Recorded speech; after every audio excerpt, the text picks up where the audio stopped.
चलिए स्टूडेंट, हम लोग क्वेश्चन नंबर 4 को सॉल्व करते हैं। देखिए क्वेश्चन नंबर 4 में क्या कहा जा रहा है स्टूडेंट, आप लोग क्वेश्चन को पढ़िए। इसमें कहा जा रहा है उस त्रिभुज का क्षेत्रफल ज्ञात कीजिए जिसकी दो भुजाएं 18 सेंटीमीटर और 10 सेंटीमीटर हैं तथा उसका परिमाप कितना है, 42 सेंटीमीटर है। तो चलिए स्टूडेंट, हम लोग इस क्वेश्चन को सॉल्व करते हैं और देखते हैं इसका सॉल्यूशन क्या हो जाएगा। तो चलिए हम लोग एक त्रिभुज बना लेते हैं। तो स्टूडेंट, यहाँ पर हमने एक त्रिभुज ड्रॉ किया और ये जो त्रिभुज है कुछ इस तरीके से है। इसका हम लोग नाम लिख देते हैं। चलिए इसको हमने नाम दिया ए बी सी। अब यहाँ पर ध्यान से देखिए, ये जो त्रिभुज है इसकी दो भुजाएं हमें दी गई हैं। चलिए एक भुजा हम इसको मान लेते हैं, हमें दिया गया 18 सेंटीमीटर और ए वाली जो भुजा है वो हमें दी गई है 10 सेंटीमीटर। और यहाँ पर ये जो त्रिभुज है हमें इसका परिमाप दिया गया है। ठीक है, क्या दिया गया, परिमाप। ए वाली भुजा हमें नहीं पता है तो इसको हम मान लेते हैं एक्स है। तो लिख लीजिए माना भुजा बीसी की लंबाई बराबर एक्स मीटर, एक्स सेंटीमीटर। अब स्टूडेंट देखिए ए हमारा क्या है, एक्स सेंटीमीटर है।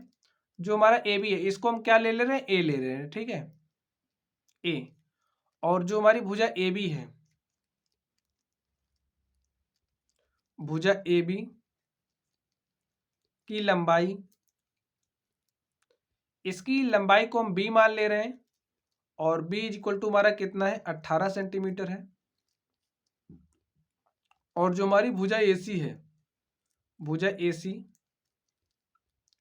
की लंबाई, ये जो हमारी भुजा एसी है इसको हम क्या ले ले रहे हैं, सी ले ले रहे हैं। ठीक है, इज इक्वल टू कितना दिया, 10 सेंटीमीटर।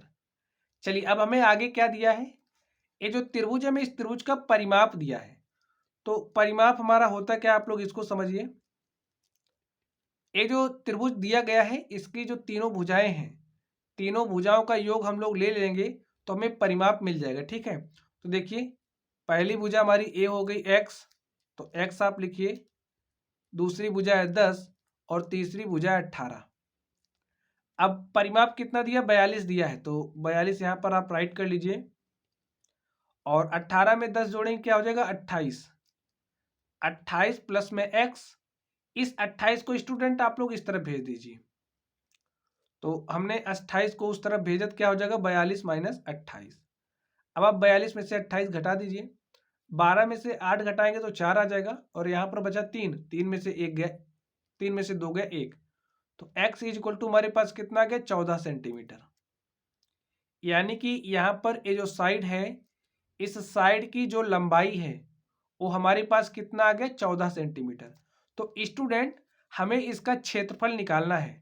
और अगर हमारे पास कोई त्रिभुज है उसकी तीनों भुजाओं की लंबाइयां हमें दी गई हैं तो क्षेत्रफल निकालने के लिए हम लोग हीरोन सूत्र का प्रयोग करते हैं। किस सूत्र का प्रयोग करते हैं, हीरोन सूत्र का। और जो हीरोन सूत्र होता है उसको चलिए हम लोग राइट कर लेते हैं। लिखिए हीरोन सूत्र से, हीरोन सूत्र से। तो स्टूडेंट हीरोन सूत्र हमारा क्या होता है, लिख लीजिए। हीरोन सूत्र से जो हमारा क्षेत्रफल है इस त्रिभुज का वो क्या हो जाएगा, under root s of s minus a, s minus b, s minus c. यहाँ पे ये जो ए बी सी हैं वो हमारी त्रिभुज की भुजाएं हैं। और यहाँ पे ये जो एस है वो क्या है, अर्ध परिमाप। एस हमारा क्या है, अर्ध परिमाप।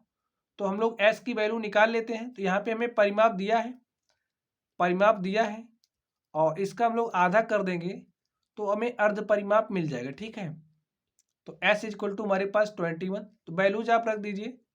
यहाँ पर क्या हो जाएगा, एस का मान रखिए 21 और यहाँ पर एस माइनस ए यानी कि 21 माइनस ए। और ए हमने क्या माना है, एक्स। और एक्स की वैल्यू हमारे पास क्या है, 14।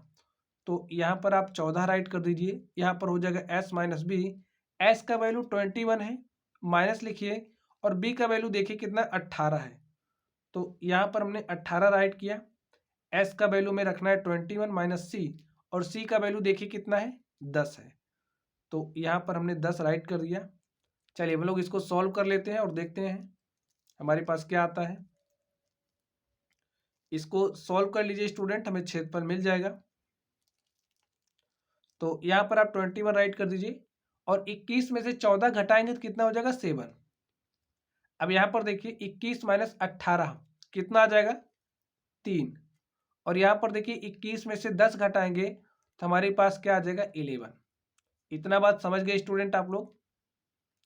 चलिए आगे देखिए, यहाँ पर 21 है, 21 को हम लोग कैसे लिख सकते हैं 3 गुणे में 7, या फिर आप लोग 21 को यहाँ पे ऐसे ही रहने दीजिए।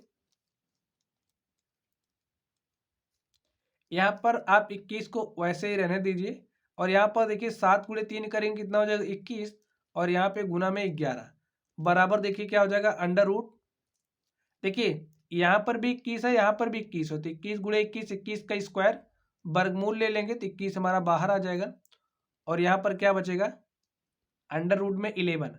यही हमारा क्या हो गया क्षेत्रफल हो गया, लिख दीजिए अतः त्रिभुज का क्षेत्रफल, यही हमारा आंसर है, लिख दीजिए अतः त्रिभुज का क्षेत्रफल is equal to 21 under root 11 है। तो स्टूडेंट यही हमारा ये जो क्वेश्चन है इसका सॉल्यूशन हो गया। इसमें फॉर्मूला आप लोगों को याद होना चाहिए। जब आप लोगों को फॉर्मूला याद होगा, कॉन्सेप्ट पता होंगे, तो आप लोग क्वेश्चन को इजीली कर ले जाएंगे। तो स्टूडेंट इस तरीके से हमने इस प्रश्न को सॉल्व किया। चलिए आप लोग पढ़ते रहिए। अगर आप लोगों को कोई भी डाउट हो तो आप लोग कमेंट बॉक्स में कमेंट करना। वीडियो पसंद आए तो वीडियो को लाइक कीजिएगा, चैनल पर नए हो तो चैनल को सब्सक्राइब कीजिएगा। तो चलिए स्टूडेंट आप लोग पढ़ते रहिए। Thank you.